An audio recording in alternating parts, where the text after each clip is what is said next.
I was being chased by creatures in an unfamiliar town with no one around.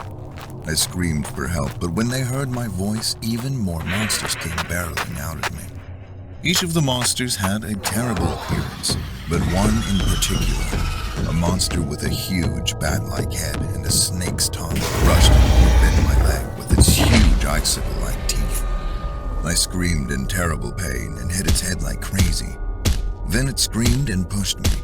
I fell backward and hit my head. It was at that moment that I woke up. It was 4 a.m. It's already been 2 weeks since the nightmares about those monsters started. My hand where I hit the monster in my dream was tingling. I stood up and fiddled with my hands, but my legs suddenly hurt and I fell to the floor. When I looked at my legs, they had turned black. That was where I had been bitten in my dream. Holy crap, did I really just get bitten? My leg hurt so much that I ended up going to the hospital, and the doctor looked at my leg, tilted his head quizzically, and said, "Your leg is rotting. Have you ever been stabbed by a rusty nail?" I said in surprise. "I've been bitten, but I don't know if they were rusty." "What? You got bitten?"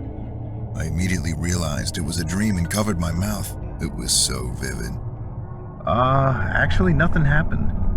Then the doctor looked at me strangely and said, "We need to get you into surgery right away. Make sure you don't get bitten again." Afterward, the doctor said the surgery went well and wished me good luck.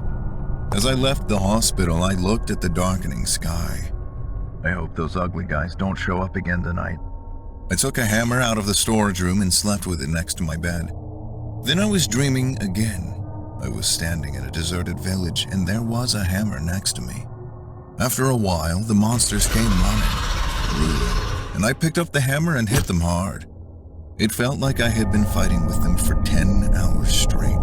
And when I woke up from my dream, my blanket was all soaked with sweat. And the hand that had been holding the hammer was bruised and scuffed. This dream continued to haunt me day after day, and I became exhausted. I felt like I needed to do something, but I didn't know what. Then a few days later, I went to the doctor to check on the surgery site and heard some shocking news. He said that the number of patients visiting hospitals with rotting skin had spiked.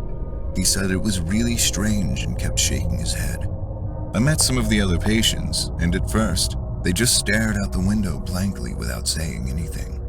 When I brought up the dream, everyone was shocked and said that they had been bitten by monsters in their dreams too. I was stunned, and one of them said that if you killed the monsters, their numbers would decrease. After hearing that, I decided to kill all the monsters. Every night, my battle continued. I smashed the heads of dozens of monsters and kept count. Every night, I danced to the sounds of the monsters' footsteps, sang to their groans, and cheered to their cries. I was becoming a monster. Eventually, the numbers of monsters began to decrease little by little, and the monsters, which used to fill the village, were down to about 3 or 4. We patients gathered together regularly and shared our dreams every day. A few weeks later, I went to a meeting and heard some appalling news. One of the members, Jeremy, had died the previous night. He died suddenly in his sleep.